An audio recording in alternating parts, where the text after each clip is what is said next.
Sejumlah emak-emak menggeruduk rumah seorang wanita yang diduga melakukan penipuan jual beli sembako di kawasan Wonorejo, Rungkut, Surabaya. Emak-emak ini emosi dan terlibat cekcok dengan pemilik rumah. Mereka tak terima ditipu oleh wanita berinisial IC sejak 2021 lalu. Penipuan bermula saat korban tergiur jual beli sembako murah dari status WhatsApp terduga pelaku yang memasang harga minyak goreng dan beras dijual dengan harga selisih lebih murah Rp10.000 hingga Rp15.000 per karton dari harga pasar. Awalnya pengiriman barang lancar, namun saat korban memesan minyak goreng dengan jumlah banyak, uang sudah terbayar, sembako yang dibeli tak kunjung didapat. Hal yang sama juga dirasakan oleh korban lainnya hingga merugi ratusan juta rupiah. WA Story itu jual sembako murah, selisih 28.000 daripada pasar Pabean. Saya tertarik beli satu-satu, gula 1 karung, minyak kita 1 kardus, dan mie 1 dus. Itu katanya gini, KIP sama dengan TF lunas, oke. Lalu dia menawarkan kalau misalnya ambil banyak itu lebih murah. Perkara dugaan penipuan jual beli sembako murah ini telah dimediasi oleh Wakil Wali Kota Surabaya Armuji dan meminta para warga untuk tidak tertipu dengan jual beli barang murah. Orang modus pertama, mulai arisan bodong, mulai judol, semua itu awalnya sekali, 2 kali, 3 kali lancar. Berikutnya nggak lancar, itu modus. Ini kasus dugaan penipuan jual beli sembako murah tengah diselidiki Polrestabes Surabaya. Dari Surabaya, Jawa Timur, Hari Tambayong, iNews melaporkan.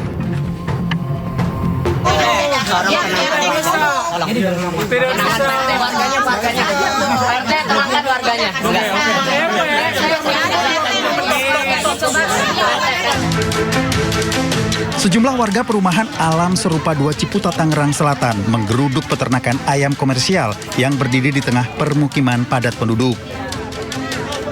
Ketegangan sempat terjadi antara warga dengan pemilik lahan yang masih nekat beroperasi karena melanggar peraturan tata ruang wilayah.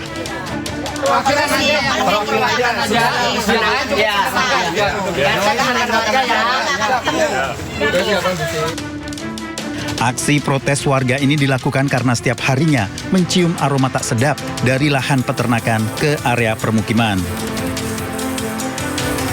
Bahkan warga terpaksa menggunakan masker untuk beraktivitas. Punya anak kecil yang setiap hari itu anak saya main di luar, itu kan menerima aroma yang tidak sedap itu luar biasa. Sebelumnya tidak ada bau sama sekali, karena pun juga kandang yang tidak beroperasional itu tidak ada ayam sama sekali. Nah, tetapi yang kita tahu adalah minggu ketiga bulan Juni 2026 ayam sudah beroperasi kembali ataupun sudah diisi. Warga berharap kepada pemerintah Tangerang Selatan untuk segera menutup peternakan ayam komersil. Dari Tangerang Selatan, Banten, Nunung Purnomo, iNews melaporkan.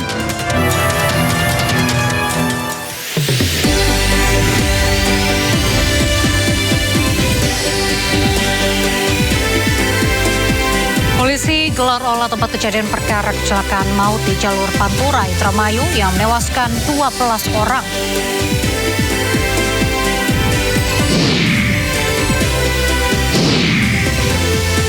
Polri segera limpahkan barang bukti kasus korupsi ex-Jampitsus Febri Adriansyah ke Kejaksaan Agung.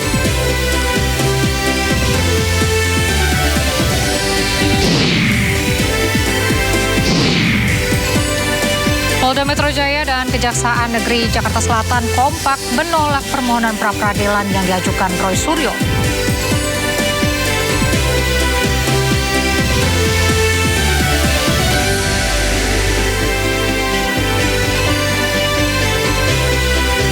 Halo pemirsa, kasus dialihkan, publik mempertanyakan. Estafet perkara yang melibatkan ex-Jampitsus Febri Adriansyah berpindah tangan dari Polri ke Kejagung. Ketika proses hukum diperdebatkan, yang diuji bukan hanya kasusnya, namun juga kepercayaan publik agar hukum tetap ditegakkan. Bersama saya Reza Nadia, Anda menyaksikan Sindo Sore. Pemirsa, hari ini polisi langsung menggelar olah tempat kejadian perkara kecelakaan maut. Olah TKP digelar untuk mengetahui penyebab pasti kecelakaan yang menewaskan 12 orang ini.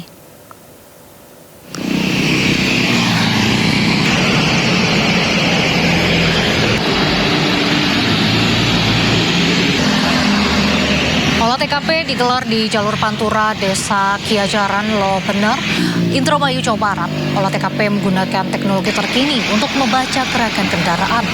Dari hasil penyelidikan sementara, kecelakaan melibatkan 3 kendaraan. Kecelakaan berawal saat mobil pick-up yang kemudian dikemudikan oleh Warkidi hendak berputar arah, namun tiba-tiba dihantam dari belakang oleh sebuah truk box sehingga mobil pickup pun terdorong ke jalur berlawanan. Naas pada saat yang bersamaan melaju sebuah truk dari arah Jawa menuju Jakarta sehingga tabrakan hebat pun tak dapat dihindarkan.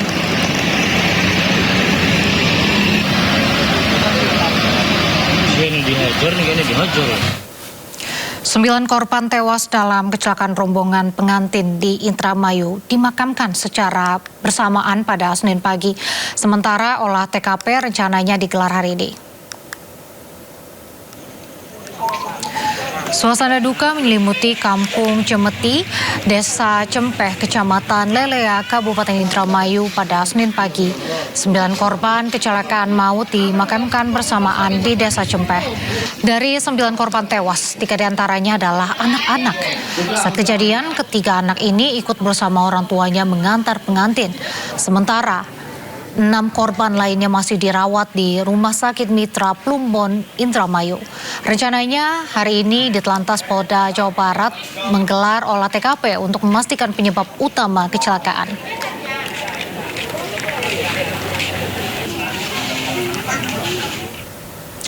Dua 12 korban kecelakaan maut mobil pick-up rombongan pengantin dan truk di jalur Pantura, Kabupaten Indramayu, Jawa Barat telah diserahkan ke pihak keluarga.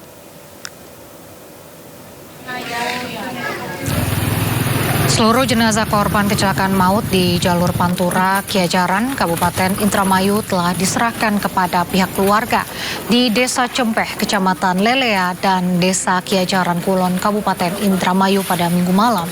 Korban tewas menderita luka serius di bagian kepala dan tubuh usai terpental ke aspal. Sementara itu, 6 korban luka dalam insiden ini masih menjalani perawatan di Rumah Sakit Mitra Plumbon, Indramayu. Petugas kepolisian masih melakukan pemeriksaan terhadap pengemudi truk dan menyelidiki penyebab pasti kecelakaan. Tadi di TKP 3 orang meninggal dunia, 7 orang di rumah sakit. Luka berat 2 dan luka ringan 6. Namun seiring berjalan barusan yang luka berat meninggal dunia di rumah sakit. Yang 2 orang itu? Yang 2 orang itu. Yang tadinya mungkin hanya 10, jadi sekarang bertambah jadi 12 orang. 12. Untuk korban luka sendiri ada berapa? Untuk korban luka ada 6 orang, semuanya dirawat di rumah sakit Plumbon. Sebelumnya kecelakaan maut melibatkan pick-up rombongan pengantin dan truk di jalur Pantura, Indramayu, Jawa Barat. Akibatnya 12 orang tewas dan 6 orang lainnya terluka.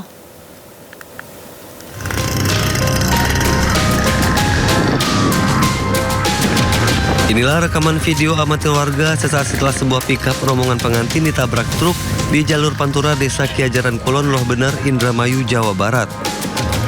Kerasnya hantaman membuat penumpang pick-up terpental ke badan jalan. Akibat kecelakaan ini 12 orang tewas, sementara 6 orang lainnya terluka. Kecelakaan diduga terjadi saat mobil pick-up hendak putar balik dihantam truk yang melaju dari belakangnya. Kedua kendaraan ringsek parah. Menurut pengemudi, truk yang ia kendarai tidak mengalami masalah pada rem. Namun jarak dengan pick-up yang terlalu dekat membuat tabrakan tak terhindarkan. Remnya gimana? Waktu gimana? Bagus, remnya bagus, cuma tanggung. Tanggung posisi. Ya ini ya. Pas di lapangan gimana? Di lapangan yang Bapak ketahui kondisi korban udah langsung terlempar. Saya berani lihat. Udah segitulah. Polisi masih menyelidiki penyebab pasti kecelakaan. Dari Indramayu, Jawa Barat, Toh Iskandar, iNews melaporkan. Kita ke kasus lain pemirsa, tim gabungan melakukan olah tempat kejadian perkara kasus ledakan di Tasikmalaya, Jawa Barat. Polisi juga telah mengamankan 3 orang dan menggeledah rumah salah satu terduga pelaku yang merupakan mantan narapidana terorisme. Sejumlah petugas gabungan dari Densus 88 Anti Teror Polri bersama tim Gegana Satbrimob Polda Jawa Barat serta personil Polres Tasikmalaya Kota melakukan olah tempat kejadian perkara kedua Minggu sore.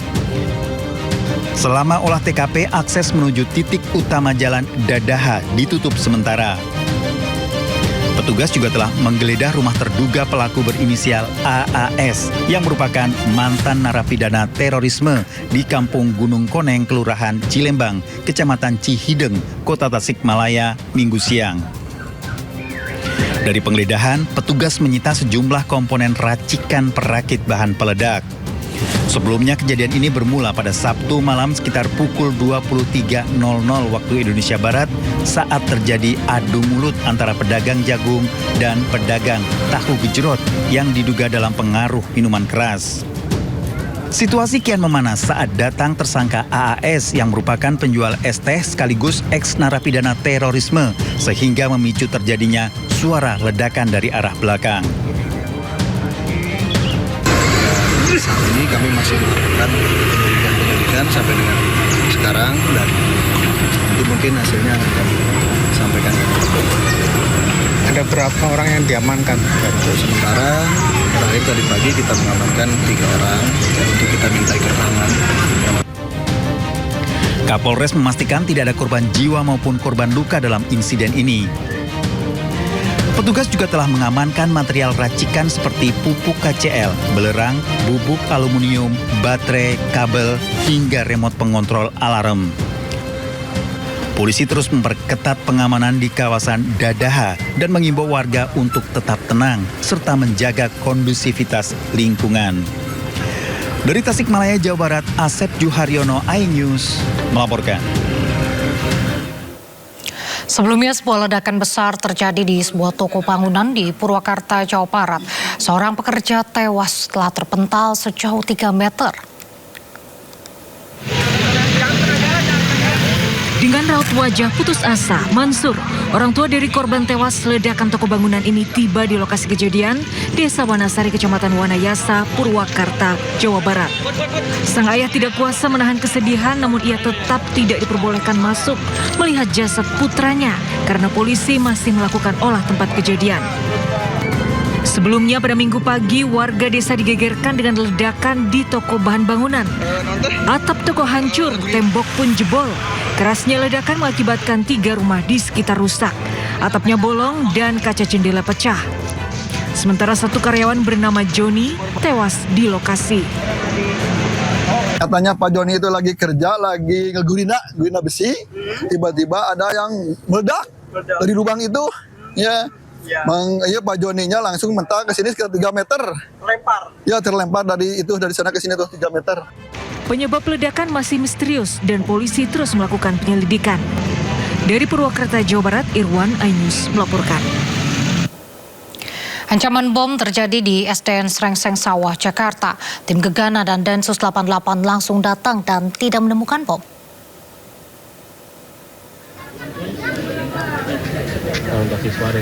Suasana hari pertama masa pengenalan lingkungan sekolah di SDN Srengseng Sawah, Jakarta mendadak mencekam lantaran sekolah ini menerima ancaman bom.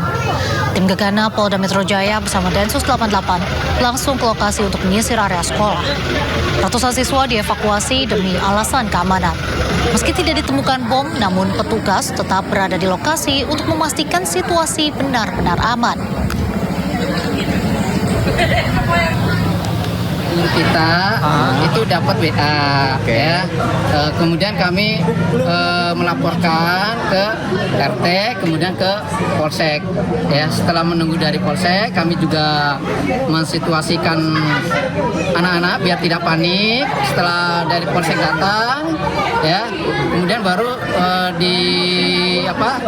sama dari Kapolsek diberi biar agak tenang. Setelah itu dihimbau oleh Kapolsek, anak-anak suruh pulang. Habis itu anak pulang, semua guru juga disterilkan, itu saja. Kantongi identitas terduga pelaku teror bom ke Sekolah Dasar Negeri Srengseng Sawah 15. Terduga pelaku masih dikejar untuk dimintai pertanggungjawaban sekaligus menguak motif di balik teror bom ke sekolah. Usai seorang guru menerima pesanan ancaman teror bom, pihak sekolah memulangkan seluruh siswa. Pesan yang dikirim menyebut sekolah akan segera diledakkan dan pelaku telah menyiapkan 11 titik ledakan lain.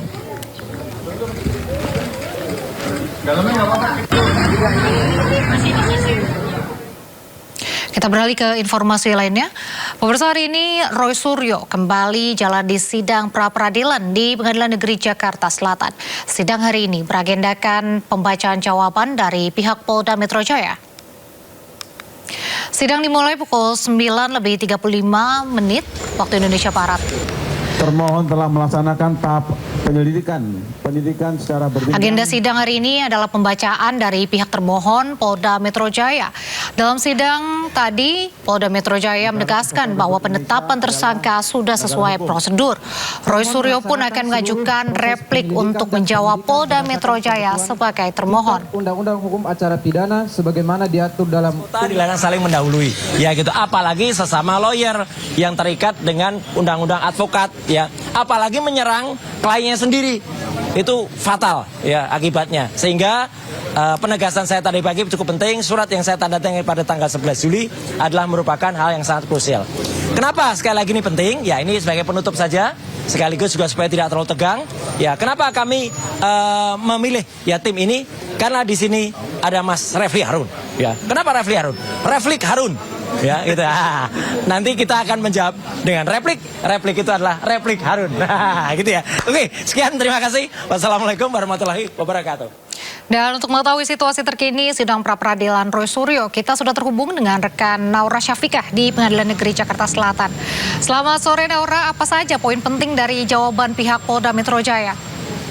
Ya, sore Nadia dan juga pemirsa, hari ini sidang pra-peradilan kedua dari Roy Suryo baru saja dilaksanakan yang dimulai dari pagi pada pukul 9 waktu Indonesia Barat di Pengadilan Negeri Jakarta Selatan. Dan memang kalau misalnya untuk saat ini sudah diskors untuk yang kedua kalinya, di mana skors ini dilanjutkan nanti pada pukul 17:30 waktu Indonesia Barat. Namun tentu saja dari pagi hingga tadi saat pihak Roy Suryo ini melakukan doorstop, kemudian juga menyampaikan kepada para awak media, ini terkait dengan memang tadi sudah ada penyampaian dari replik dari tim kuasa hukum Roy Suryo, di mana mereka ini memang jelas keberatan dengan adanya tuntutan dari yang diajukan dari pihak Polda Metro Jaya dan juga Kejaksaan, di mana memang kalau misalnya kita melihat kembali juga dari pernyataan dari Polda Metro Jaya pun juga terkait dengan pra-peradilan yang diajukan ataupun yang di hari ini diagendakan, ini mereka juga memohon untuk pra-peradilan ini ditolak secara keseluruhan, dikarenakan memang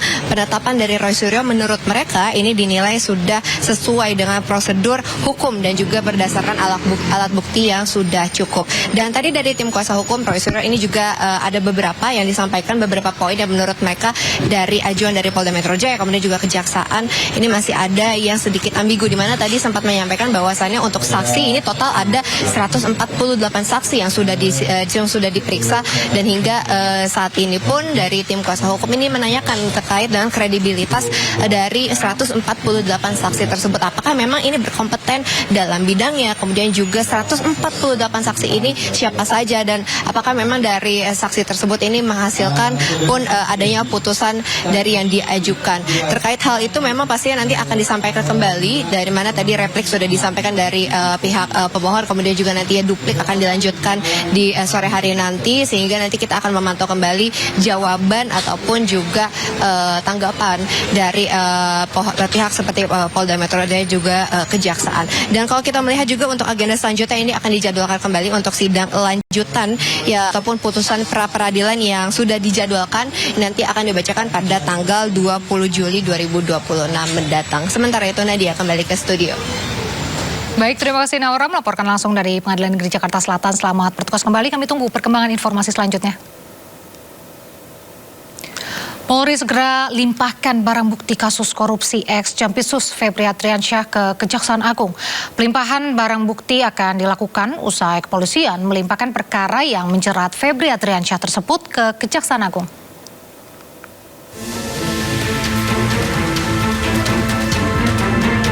Korps Pemberantasan Tindak Pidana Korupsi Polri akan melimpahkan barang bukti terkait kasus dugaan korupsi 3 kasus korupsi dan tindak pidana pencucian uang yang menjerat ex-Jaksa Agung Muda bidang tindak pidana khusus Febri Adriansyah dalam waktu dekat. Kabak Ops Kortas Tipikor Polri Kombes Ahmad Yusuf Afandi mengatakan pihaknya akan segera melimpahkan barang bukti kasus korupsi yang menjerat ex-Jampitsus Febri Adriansyah serta pihak swasta Don Rito ke pihak Kejaksaan Agung. Pelimpahan barang bukti dilakukan setelah kepolisian melimpahkan berkas kasus Febri dan Don Rito kepada Kejagung. Pelimpahan barang bukti itu akan dilakukan secara bertahap untuk nantinya bisa ditindaklanjuti. Sebelumnya, Febri Adriansyah ditetapkan menjadi tersangka dalam perkara kasus dugaan tindak pidana korupsi dan tindak pidana pencucian uang. Penetapan itu diumumkan bersamaan dengan pelimpahan penanganan 3 perkara dari Polri kepada Kejaksaan Agung. Ketiga kasus tersebut yakni dugaan korupsi batubara, Asabri, dan Krakatau Steel. Selain Febri, ada juga tersangka lain yang ditetapkan yakni Don Rito. Penetapan tersangka dilakukan setelah penyidik memeriksa 15 saksi, 2 orang ahli, serta melakukan penggeledahan di sejumlah lokasi. Tim Liputan Anyus melaporkan. Di tengah pelimpahan kasus dugaan korupsi ex-Jampitsus Febri Adriansyah, Kapolri dan Jaksa Agung bertemu di Gedung Bundar Kejaksaan Agung Jakarta. Dalam kunjungannya, Kapolri Jenderal Listio Sigit Prabowo menyatakan jajarannya siap memperkuat kerjasama dan sinergitas dengan Kejaksaan Agung sebagai bagian dari mata rantai keadilan atau criminal justice system. Kapolri juga menyinggung kedua institusi siap memperkuat program kemitraan yakni tukar-menukar penyidikan antara Jaksa dan Polri agar koordinasi mata rantai keadilan dapat terus berkelanjutan. Sementara itu, Jaksa Agung ST Burhanuddin menegaskan sinergitas kedua institusi diperlukan karena hasil penyelidikan yang baik akan menghasilkan penuntutan dan putusan yang baik. Usai memberikan keterangan pers, Kapolri dan Jaksa Agung bahkan menyatukan kepalan tangan bersama. Bagaimana ke depan antara Kejaksaan dan Kepolisian sebagai satu ikatan aparat penegak hukum di dalam sistem criminal justice system ini tentunya terus kita perkuat, kita perkokoh, apalagi kita juga ada KUHP baru yang tentunya ini juga sama-sama kita sosialisasikan bersama dan bagaimana ke depan tentunya kemitraan yang ada, sinergitas yang ada akan terus kita perkuat dan kita tingkatkan. Tadi ada rencana untuk meningkatkan program kemitraan tukar-menukar pendidikan antara Jaksa dan Polri, khususnya penyidik, sehingga kemudian di dalam setiap langkah koordinasi khususnya dalam ikatan criminal justice system tentunya semuanya bisa menjadi lebih baik dan tentunya apa yang kita lakukan semua ini tentunya untuk terus memberikan rasa keadilan bagi masyarakat yang membutuhkan pelayanan di bidang hukum. Sinergitas ini diperlukan karena bagi saya, bagi seorang jaksa itu hasil penyelidikan yang baik akan menghasilkan penuntutan yang baik. Penuntutan yang baik akan menghasilkan putusan yang baik. Itu adalah kewajiban, keharusan kita bersini. Kapolri dan Jaksa Agung juga membantah adanya perpecahan di antara kedua institusi di tengah penyelidikan kasus dugaan korupsi yang melibatkan ex-Jampitsus Kejagung Febri Adriansyah. Tidak ada masalah di antara dua institusi ini. Jadi tadi kita sepakat bahwa kita akan terus bersilaturahmi setelah ini ditindaklanjuti di jajaran di tingkat provinsi maupun kabupaten.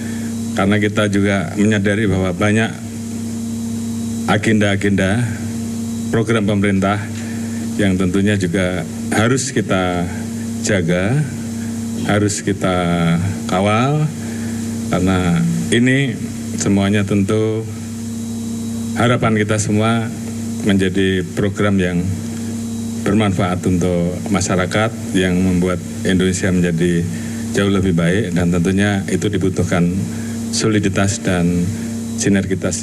Sinergi kita sudah dilakukan sejak lama karena undang-undang juga mengharuskan kita memang harus bersinergi. Dan tentunya hari ini kita lengkapi pada teman-teman yang belum tahu bagaimana bersinerginya kami, inilah bentuk kami. Dan ini bukan hanya ini hari ini, setelah lalu-lalu kami begini. Cuma memang kami tidak terbuka dengan teman-teman di sini. Kita ini satu kesatuan. Tujuannya adalah memberi rasa aman di masyarakat, memberi suatu rasa adil di masyarakat. Kami mempunyai tujuan yang sama dan kami tidak bisa dipisah-pisahkan. Pemirsa, sebelumnya Kejaksaan Tinggi Jawa Tengah membenarkan tengah melakukan pengumpulan data seluruh SPPG, termasuk SPPG yang dikelola dari Polri. 10 Juli 2026, Kejaksaan Tinggi Jawa Tengah diperintahkan memeriksa seluruh satuan pelayanan pemenuhan gizi Jawa Tengah sesuai dengan arahan dan tugas dari pusat, di mana seluruh SPPG baik Polri, TNI maupun swasta, seluruh SPPG akan didata dan dihimpun informasi. Semua, termasuk yang ditangani polisi, yang namanya semua. Ya, jadi entah itu Kejaksaan memeriksa SPPG Polri itu tidak benar atau bukan tidak benar. Kita melakukan pengumpulan data dan keterangan kepada seluruh SPPG, entah itu SPPG Polri ataupun yang bukan. Jadi semua, nggak ada pilih-milih ini Polri periksa, ini bukan periksa enggak. Tapi di lapangan ada kendala belum? Belum tahu. Kita masih pengumpulan data. Termasuk punya partai-partai politik itu? Semuanya. Makanya, banyak ya. Di Jawa Tengah ada berapa? Banyak ribuan ya. Kan tiap desa satu toh. Jadi yang beberapa minggu yang lalu pemeriksaannya di Polres Kudus ya Pak? Nggak ada pemeriksaan Mas. Yang ada on the spot, full data, full bucket. Kami tidak memanggil, tidak memeriksa. Kita mengumpulkan data dan keterangan on the spot. Sementara itu, pemirsa, Mahfud MD menyoroti pelimpahan kasus Febri Adriansyah. Menurutnya, ketimbang pelimpahan, kasus ini lebih tepatnya adalah pengalihan. Mahfud MD awalnya merasa pelimpahan kasus ini efektif, namun mulai merasa janggal saat tahu ternyata belum ada permintaan keterangan dari tersangka Febri Adriansyah. Menurut Mahfud MD, ini justru tak sesuai kaidah dan belum pernah terjadi karena belum P21. Mekanisme ini tidak ada di hukum pidana kita dan belum pernah terjadi sebelumnya.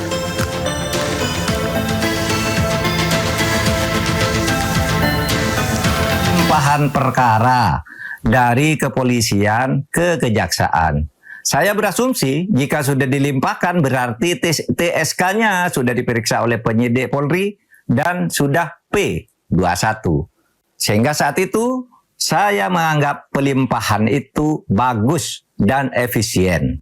Tetapi yang terjadi kemarin ternyata bukan pelimpahan dalam arti Kitab Undang-Undang Hukum Acara Pidana, melainkan penyerahan atau pengalihan kelanjutan penyidikan dari Polri ke kejaksaan. Sebab tersangka ternyata belum pernah diperiksa oleh polisi. Mekanisme penyerahan atau pengalihan penyidikan lanjutan ini tidak ada di dalam hukum acara pidana kita dan belum pernah terjadi sebelumnya. Tidak ada pengalihan dari penyidik ke penyidik. Memang ada kemungkinan pengambil alihan, tetapi sesuai dengan pasal 10A Undang-Undang Nomor 19 Tahun 2019, pengambil alihan ini hanya bisa dilakukan oleh Komisi Pemberantasan Korupsi atau KPK terhadap penyidikan yang dilakukan oleh kepolisian atau kejaksaan. Yang terjadi dalam kasus Febri Diansyah itu bukan pelimpahan,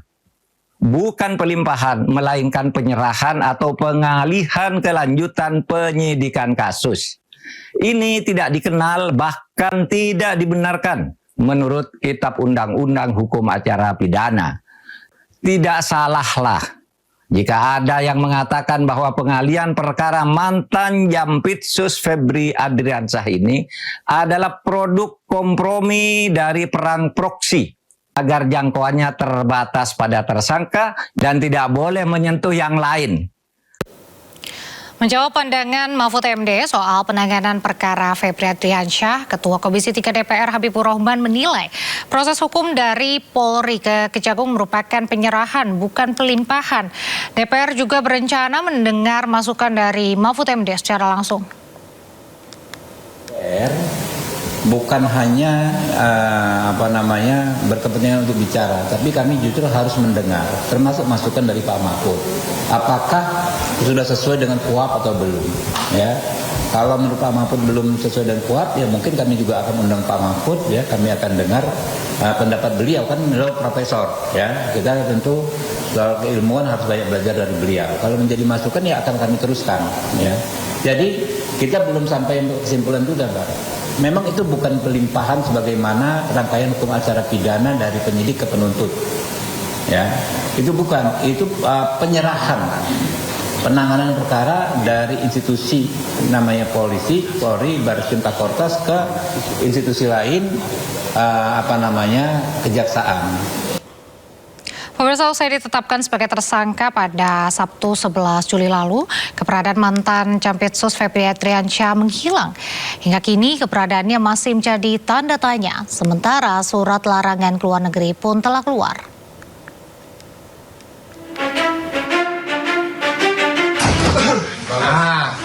Kami yakin dapat dipertanggungjawabkan. Usai rumahnya digeledah, Febri muncul pertama kali ke publik pada Jumat 10 Juli lalu. Dengan percaya diri, Febri memastikan dirinya masih menjabat sebagai Jampitsus. Febri juga menyebut masih menangani sejumlah kasus, salah satunya adalah kasus tata kelola makan bergizi gratis MBG. Dalam pernyataannya, Febri juga membantah memiliki keterkaitan bisnis dengan salah satu kafe yang digeledah polisi. Febri pun membantah uang yang berada di rumahnya di Sentul adalah miliknya. Namun, sehari setelah pernyataannya, Kejagung pun mengumumkan Febri mundur dari jabatannya sebagai Jampitsus. Di hari yang sama, polisi menetapkan Febri sebagai tersangka. Febri diduga terlibat kasus dugaan korupsi dan pencucian uang terkait batu bara pembangkit listrik tenaga uap, Asabri dan Krakatau Steel. Usai ditetapkan sebagai tersangka, Febri tak lagi muncul di publik. Hingga kini, Febri pun belum ditahan. Surat larangan berpergian ke luar negeri juga telah keluar. Publik pun menanti langkah selanjutnya dari penanganan kasus mega korupsi ini. Sementara itu, Kapus Penkum Kejagung Anang Supriyatna memastikan ex-Jampitsus Febri Adriansyah masih berada di Indonesia. Febri juga dinilai kooperatif dalam penyidikan. Dengan yang disampaikan terkait dengan inisial FA itu, yang jelas yang bersangkutan masih ada di Indonesia, tidak keluar negeri, dan kooperatif, dan dalam pantauan penyidik. Ya masih, kan kalau sudah pemecatan itu kalau sudah ada indikasi ke inkrah biasanya baru. Kan ya. Tapi kan terhadap jabatannya beliau sudah secara sukarela mengundurkan diri. Yang penting itu sudah lepas dari jabatan. Pindah penanganan menuai pertanyaan. Kasus korupsi yang diduga melibatkan mantan Jampitsus Febri Adriansyah dialihkan dari Kortas Tipikor Polri ke Kejaksaan Agung. Informasi selengkapnya kami hadirkan usai jeda, tetap di Sende Sore.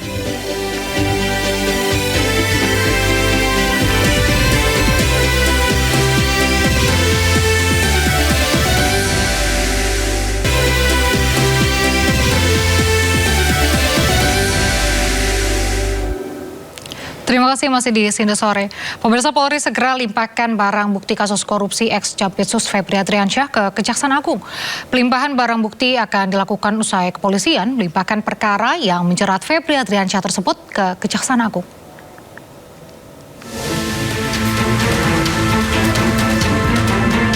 Korps Pemberantasan Tindak Pidana Korupsi Polri akan melimpahkan barang bukti terkait kasus dugaan korupsi, 3 kasus korupsi dan tindak pidana pencucian uang yang menjerat ex-Jaksa Agung Muda bidang tindak pidana khusus Febri Adriansyah dalam waktu dekat.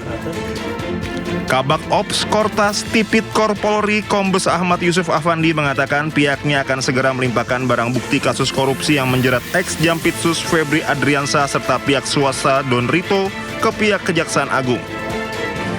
Pelimpahan barang bukti dilakukan setelah kepolisian melimpahkan berkas kasus Febri dan Don Rito kepada Kejagung. Pelimpahan barang bukti itu akan dilakukan secara bertahap untuk nantinya bisa ditindaklanjuti. Sebelumnya, Febri Adriansyah ditetapkan menjadi tersangka dalam perkara kasus dugaan tindak pidana korupsi dan tindak pidana pencucian uang. Penetapan itu diumumkan bersamaan dengan pelimpahan penanganan 3 perkara dari Polri kepada Kejaksaan Agung. Ketiga kasus tersebut yakni dugaan korupsi batubara, Asabri, dan Krakatau Steel. Selain Febri, ada juga tersangka lain yang ditetapkan yakni Don Rito.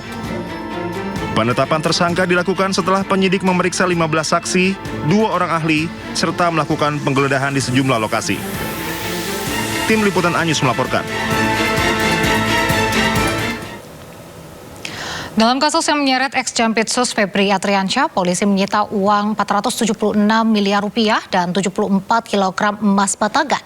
Berikut ilustrasi untuk menggambarkan besarnya nilai sitaan tersebut.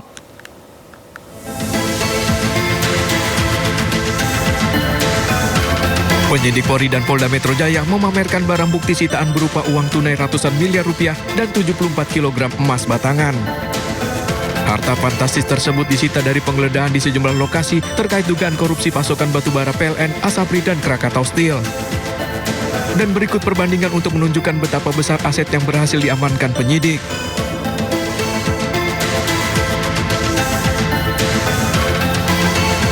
Emas yang disita mencapai 74 kg atau lebih berat 2 kg dibandingkan lapisan emas di puncak Monas yang beratnya sekitar 72 kg.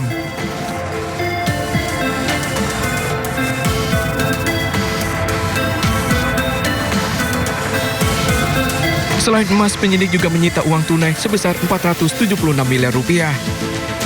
Jika dikonversi dengan harga rumah subsidi dengan asumsi 1 unit rumah seharga 166 juta rupiah, nilai tersebut setara dengan 2.867 unit rumah subsidi. Besarnya aset yang disita memberikan gambaran skala perkara yang sedang diusut. Penyidik juga masih terus menelusuri kemungkinan adanya aset lain yang berkaitan dengan dugaan tindak pidana korupsi tersebut. Tim Liputan iNews melaporkan. Pindah penanganan menuai pertanyaan. Kasus korupsi yang diduga melibatkan mantan Jampitsus Febri Adriansyah dialihkan dari Kortas Tipdikor Polri ke Kejaksaan Agung. Di tengah perdebatan soal dasar hukum, prosedur, hingga potensi konflik kepentingan, publik ini menanti apakah langkah ini justru memperkuat penegakan hukum atau justru memunculkan pertanyaan baru tentang kepastian hukum. Dan untuk membahas lengkapnya lebih lanjut telah bergabung bersama kami ahli hukum pidana Universitas Al-Azhar, Bapak Suparji Ahmad. Selamat sore Pak Suparji. Sore Mbak. Ya Pak Suparji, apa yang harus dipahami oleh masyarakat dari pelimpahan penanganan perkara ex-Jampitsus Febri Adriansyah ini Pak? Dan bagaimana Bapak melihatnya? Pertama, ini kan sudah menjadi fakta hukum kan, tentang pelimpahan perkara kaitannya dengan TPPU, Asabri, Krakatau, dan kemudian kasus batubara dari tim Tipdikor Polri ke Kejaksaan Agung. Persoalannya adalah apakah pelimpahan tadi itu melanggar hukum, melanggar prinsip keadilan, atau kemudian menimbulkan berbagai spekulasi baru. Maka untuk menjawab itu tentunya kita melihat landasan yuridisnya. Secara yuridis bahwa penanganan perkara itu bisa terjadi pelimpahan kan, baik dari polisi ke kejaksaan, dari kejaksaan ke polisi, atau polisi ke KPK, dan itu mekanismenya diatur dalam satu undang-undang dan tidak ada ketentuan undang-undang manapun yang melarang bahwa pelimpahan perkara dari polisi kepada Kejaksaan Agung. Tidak ada satu ketentuan bahwa satu perkara itu dilimpahkan dari polisi hanya kepada KPK. Tidak ada ketentuan yang kemudian membatasi secara ketat tentang pelimpahan perkara dari kepolisian ke Kejaksaan Agung. Itu secara yuridis. Secara sosiologis bahwa kita telah menemukan praktek seperti itu Misalnya kasus Asabri adalah pelimpahan dari Polri kepada Kejaksaan Agung, atau sebaliknya ada satu fakta sosiologis bahwa perkara tentang satu perkara tertentu ya waktu itu juga dilimpahkan dari Kejaksaan kepada Polri. Jadi hal tersebut bahwa dalam prakteknya sudah pernah terjadi pada waktu itu, jalan apa adanya. Tidak ada kontroversi, tidak ada hal yang kemudian ditutupi, dan kemudian akhirnya ada putusan yang berkekuatan hukum inkrah. Jadi secara sosiologis bahwa itu memang pernah terjadi. Dan yang ketiga, secara filosofis bahwa pelimpahan perkara itu atau pengalihan penanganan perkara pada dasarnya tidak bertentangan dengan nilai keadilan, kepastian hukum, ataupun nilai-nilai filsafat hukum yang lain. Maka dengan demikian bahwa hal tersebut tidak perlu kemudian menjadi persoalan dan kemudian menjadi satu opini bahwa seolah-olah KPK yang seharusnya menangani perkara tersebut, atau seolah-olah bahwa mestinya tidak perlu dialihkan kepada Polri, kepada Kejaksaan Agung. Jadi bahwa kemudian ketika ada narasi yang seharusnya monopoli penanganan perkara tadi itu hanya pada KPK, saya kira tidak sepenuhnya itu memiliki kekuatan hukum secara yuridis.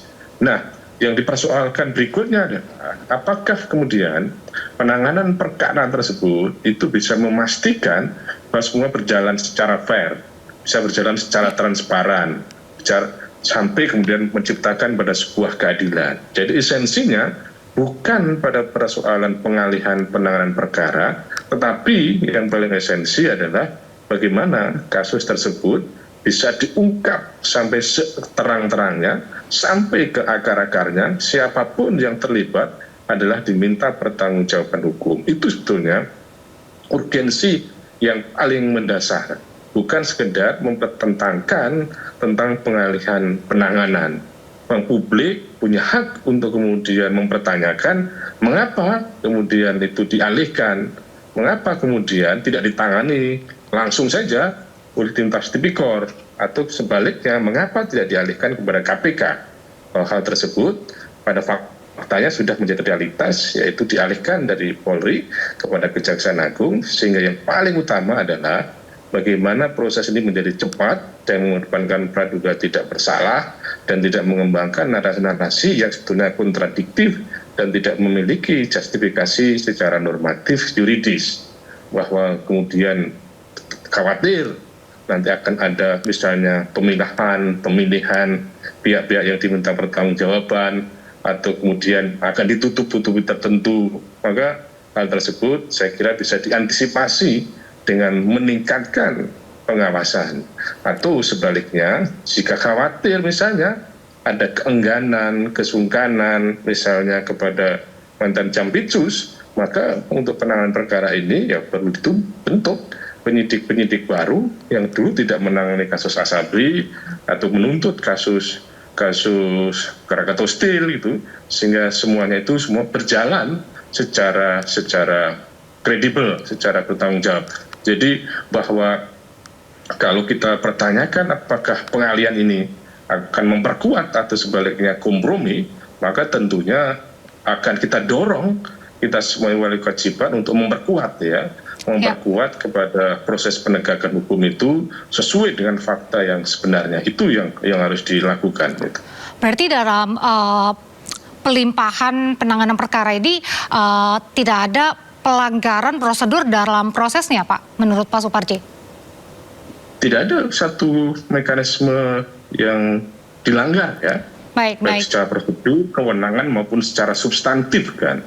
Bahwa secara prosedur, bahwa bisa dilimpahkan, dan secara kewenangan, kejaksaan juga memiliki kewenangan untuk menyidik, menuntut tindak pidana korupsi, dan secara substantif bahwa yang penting adalah untuk kemudian memberantas korupsi, mengungkap fakta yang sebenarnya dari proses penanganan perkara ini. Jadi menurut saya, kalau kita menguji dari aspek 3 hal, yaitu prosedur dan substansi maupun kewenangan, maka dalam konteks ini tidak ada ketentuan-ketentuan yang telah dilanggar, gitu ya, bahwa kemudian akan menjadi soal kompromi, menjadi soal misalnya nutup-nutupi dan sebagainya, itu adalah bukan konteks prosedur, tetapi pada konteks bagaimana upaya yang bisa dilakukan oleh aparat penegak hukum itu untuk betul-betul kerja secara berintegritas dan secara profesional.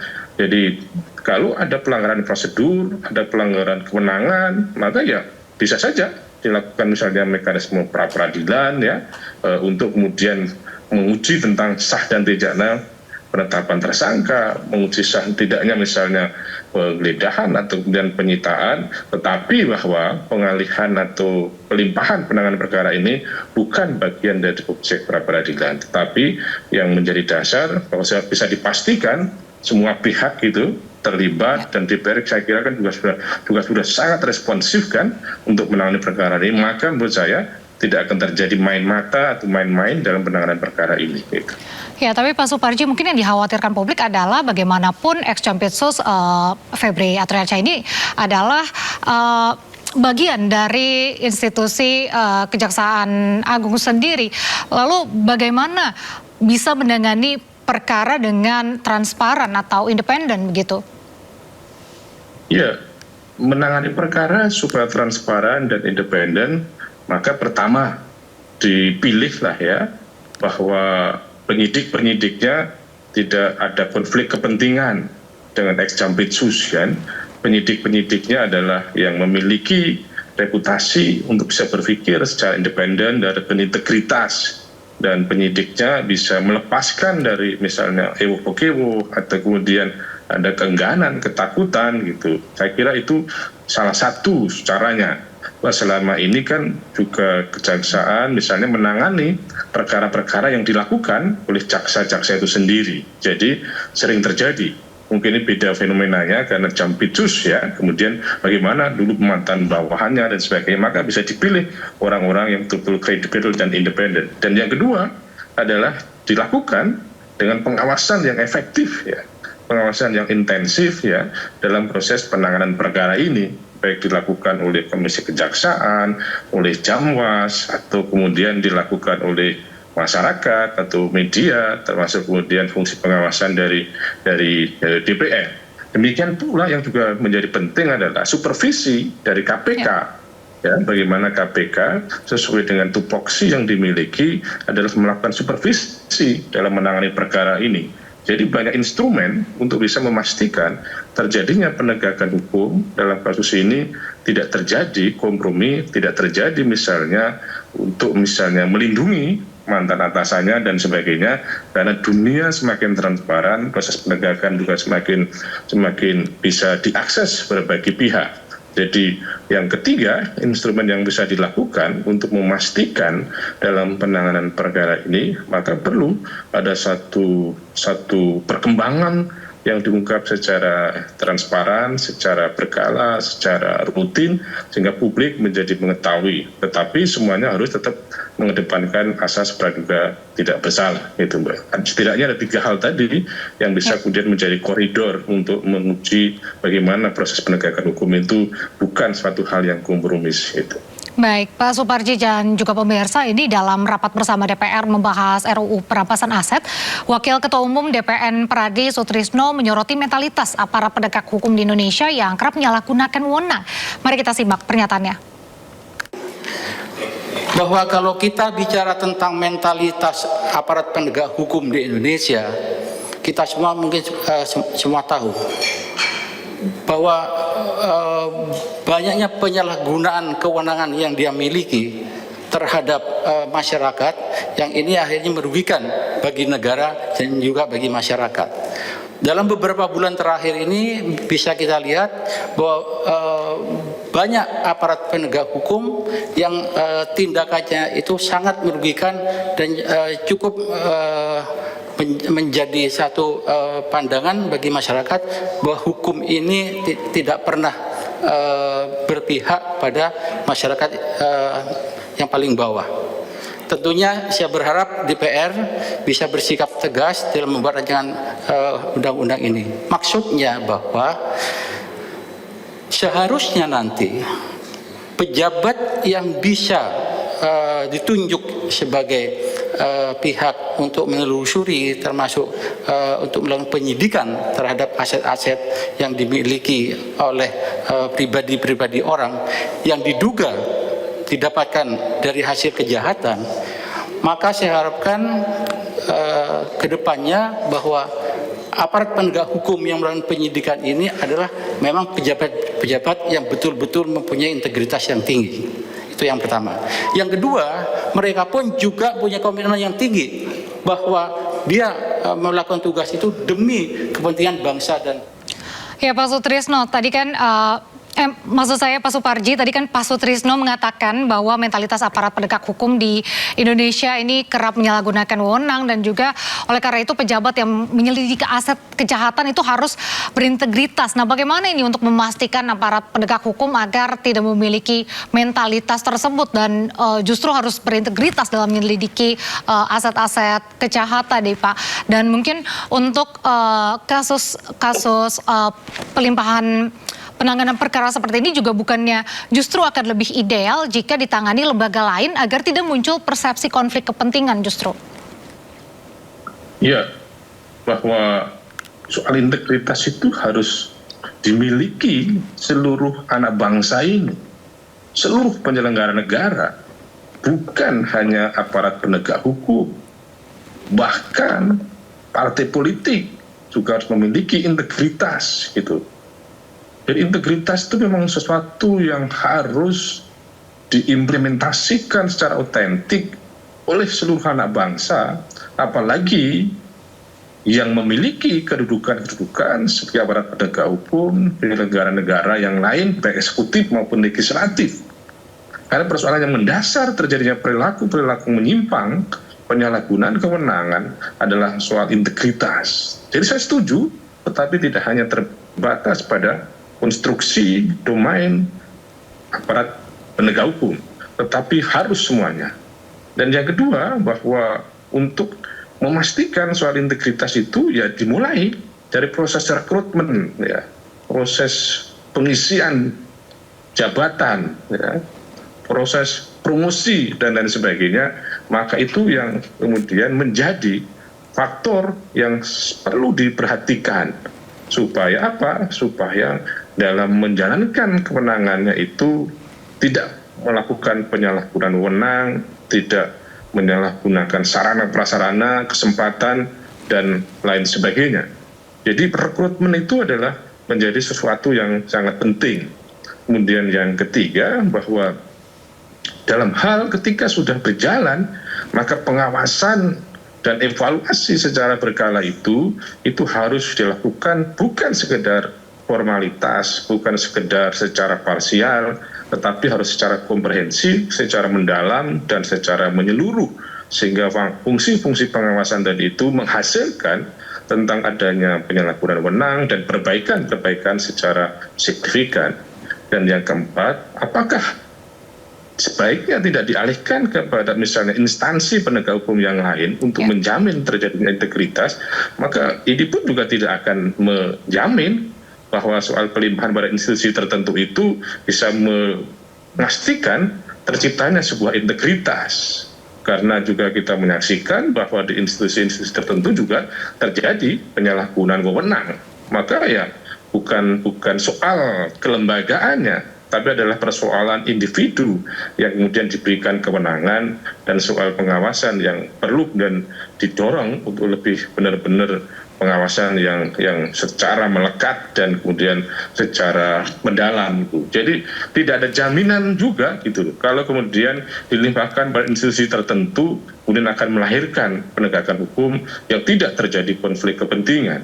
Bahwa yang kelima, soal konflik kepentingan itu bisa diminimalisasi, bisa diamputasi jika memang yang diberikan kewenangan tadi itu tidak menyalahgunakan kewenangan, tidak punya orientasi-orientasi yang lain, tidak membawa kepentingan pribadinya dalam ruang publik, maka itu akan bisa memberikan satu jaminan bahwa konflik kepentingan bisa diatasi.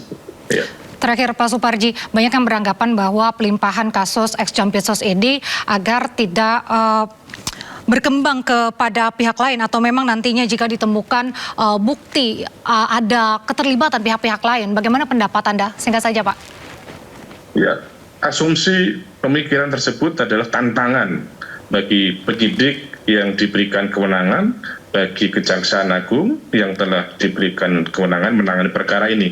Ini adalah sebuah tantangan yang benar dijawab dengan jawaban-jawaban bahwa memang semuanya akan dilaksanakan dengan transparan, tidak ada yang perlu dilindungi, dan masyarakat bisa saja kemudian memberikan kontribusi mana yang seharusnya diusut, mana yang seharusnya kemudian diungkap, sehingga penyidik pun juga memiliki referensi, memiliki dasar untuk mengungkap satu perkara ini. Jadi masyarakat perlu terlibat, perlu memberikan data-data. Seandainya memiliki data-data tersebut, jangan kemudian kita punya asumsi misalnya terlibat, terus kemudian ini ternyata dilindungi. Nah, keterlibatan yang dalam persepsi publik tadi itu disampaikan kepada penyidik, supaya kemudian penyidik ikut mendalami keterlibatan pihak-pihak tertentu gitu, ya.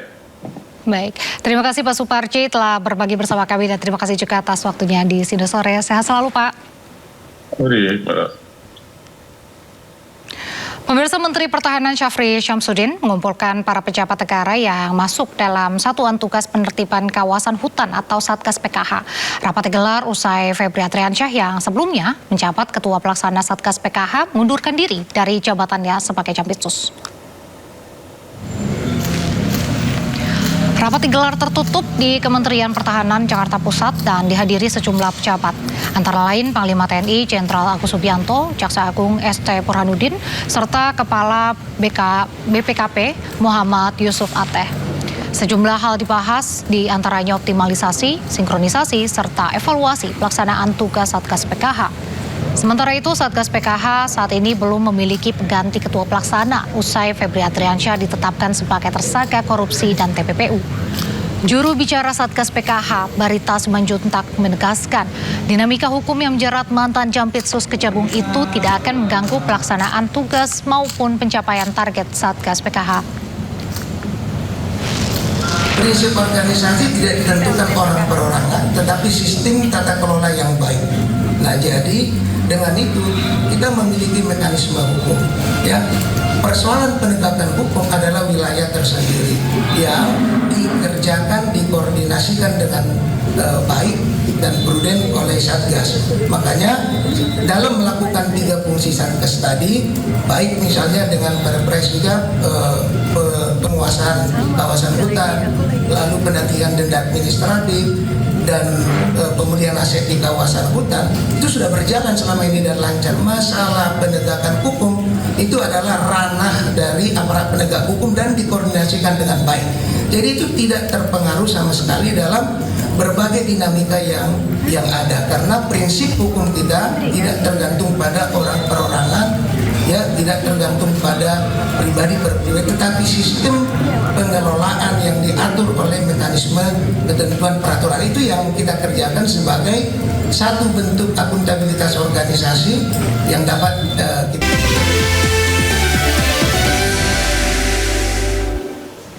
Terima kasih, masih di Sindo Sore. Komisi 3 DPR RI menggelar rapat bersama Perhimpunan Advokat Indonesia atau PRADI membahas rancangan undang-undang perampasan aset. Rapat digelar Gedung DPR Senayan Jakarta dipimpin Ketua Komisi 3 DPR Habibur Rahman. Dalam kesempatan ini Habibur Rahman membantah tuduhan yang menyebut DPR menolak RUU perampasan aset. Ia menjelaskan pembahasan RUU perampasan aset masih terus berlangsung dan memang membutuhkan waktu cukup lama karena merupakan undang-undang baru. Ya, besok lusa pun sampai akhir masa sidang ini. Ya, jadi teman-teman nggak benar kalau katanya DPR menolak pembahasan RUU perampasan aset. Ini faktanya ya, kita hadirkan advokat-advokat terbaik ya yang paham sekali soal penegakan hukum di Indonesia untuk memberikan pendapatnya. Tadi pagi sudah ada mahasiswa, ada juga doktor dari kampusnya Pak Hariponto dari Pancasila ya. Sudah 2 minggu juga kita full ya, Padang ya, hampir tiap hari ya. Ya, besok lusa pun sampai akhir masa sidang ini kita terus gas ya RPU Undang-Undang Perampasan Aset. Teman-teman, saya perlu sampaikan ya, mengapa kita perlu semaksimal mungkin mendengar aspirasi banyak orang terkait undang-undang perampasan aset ini. Kenapa? Karena ini sesuatu yang baru. Kita bukan membuat undang-undang perubahan, bukan. Tapi kita membuat undang-undang baru berdasarkan pemikiran yang baru juga. Ya, jadi kita tentu ada beban konstitusional ya di pundak kami di sini kalau mengesahkan itu ya harus benar-benar cermat dan mendengar ya masukan orang. Karena itu ada konsep meaningful. Dalam rapat bersama DPR, Wakil Ketua Umum DPN Pradi Sutrisno menyampaikan implementasi RUU perampasan aset harus ditangani aparat penegak hukum yang benar-benar berintegritas. Ia juga menyoroti mentalitas aparat penegak hukum di Indonesia yang kerap menyalahgunakan wewenang. Bahwa kalau kita bicara tentang mentalitas aparat penegak hukum di Indonesia, kita semua mungkin semua tahu bahwa banyaknya penyalahgunaan kewenangan yang dia miliki terhadap masyarakat yang ini akhirnya merugikan bagi negara dan juga bagi masyarakat. Dalam beberapa bulan terakhir ini bisa kita lihat bahwa banyak aparat penegak hukum yang tindakannya itu sangat merugikan dan cukup menjadi satu pandangan bagi masyarakat bahwa hukum ini tidak pernah berpihak pada masyarakat yang paling bawah. Tentunya saya berharap DPR bisa bersikap tegas dalam membuat rancangan undang-undang ini. Maksudnya bahwa seharusnya nanti pejabat yang bisa ditunjuk sebagai pihak untuk menelusuri termasuk untuk melakukan penyidikan terhadap aset-aset yang dimiliki oleh pribadi-pribadi orang yang diduga didapatkan dari hasil kejahatan, maka saya harapkan ke depannya bahwa aparat penegak hukum yang melakukan penyidikan ini adalah memang pejabat-pejabat yang betul-betul mempunyai integritas yang tinggi. Itu yang pertama. Yang kedua, mereka pun juga punya komitmen yang tinggi bahwa dia melakukan tugas itu demi kepentingan bangsa dan negara.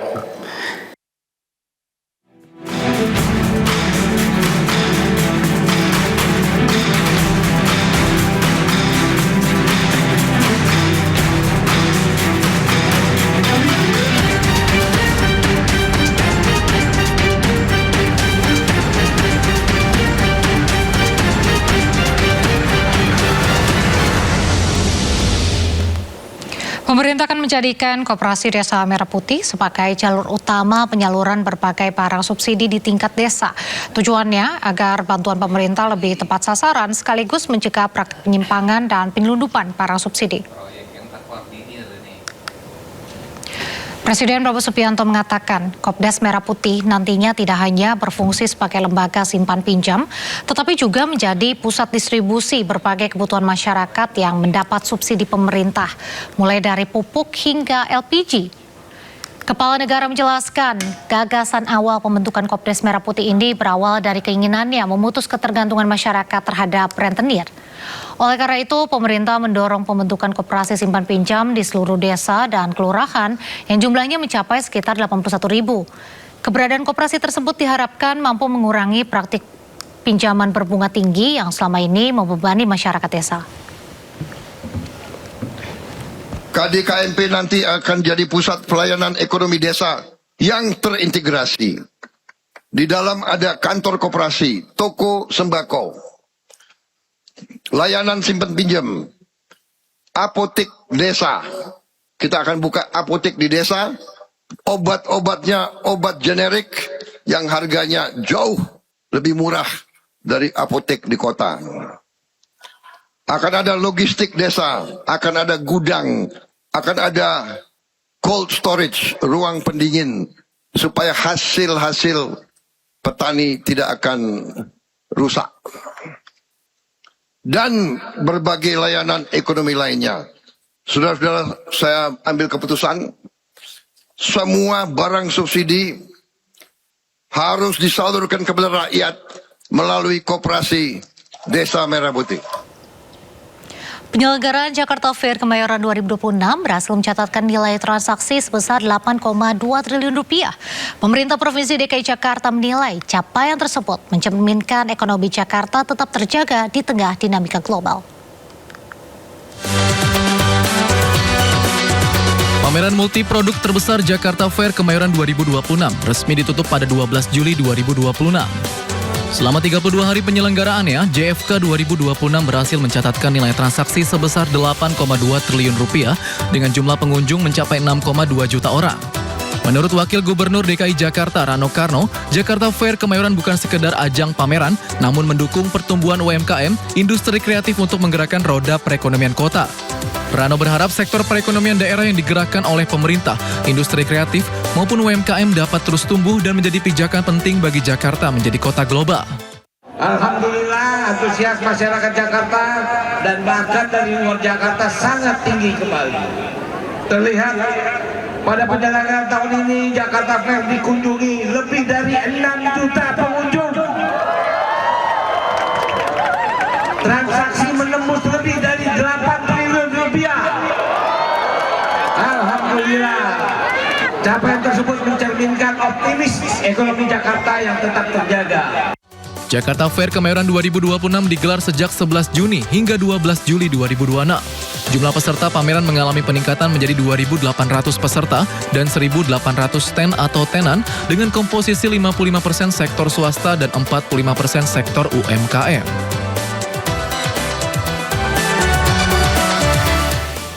Jangan kemana-mana pemirsa, Sido Sore segera kembali dengan informasi seputar Piala Dunia 2026.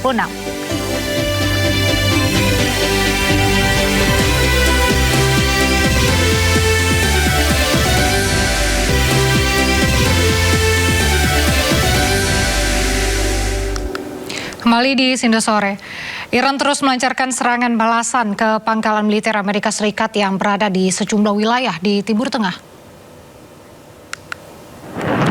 3 rudal balistik Iran menghantam sistem rudal darat milik Amerika Serikat yang berada di Kuwait. Serangan ini adalah balasan Iran atas serangan udara Amerika Serikat terhadap Bandar Abbas dan Pulau Qashm. Situasi pun semakin memanas. Kuwait dan koalisi bersiap untuk merespon. Sementara ketegangan di Selat Hormuz yang merupakan jalur minyak vital dunia terus meningkat.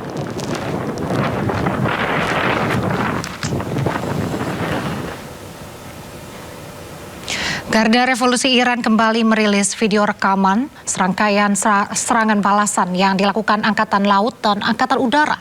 Serangan balasan menjelang fajar terhadap posisi strategis milik Amerika Serikat di kawasan Timur Tengah.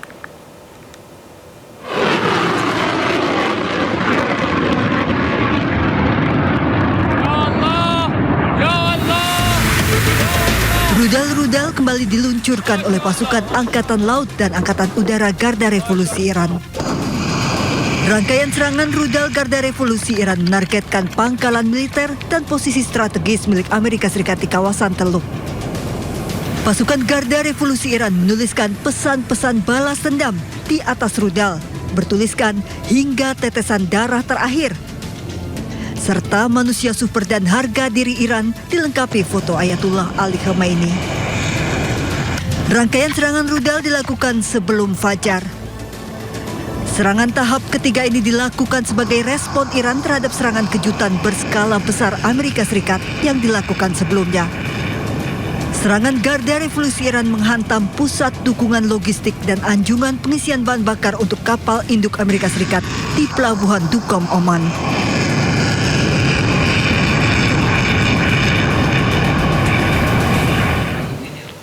Beralih ke informasi berikutnya, jagat maya digemparkan video kilatan cahaya yang diduga merupakan meteor. Benda diduga meteor tersebut berukuran kecil sehingga dianggap tidak berbahaya.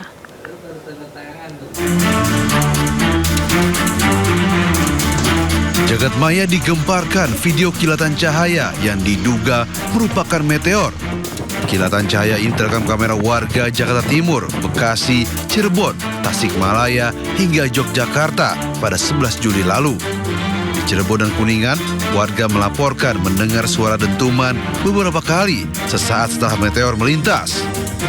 Menurut pihak Badan Riset dan Inovasi Nasional (BRIN), meteor tersebut pertama kali terdeteksi melintas di atas Laut Jawa sebelum terlihat dari wilayah Bekasi sekitar pukul 10 malam.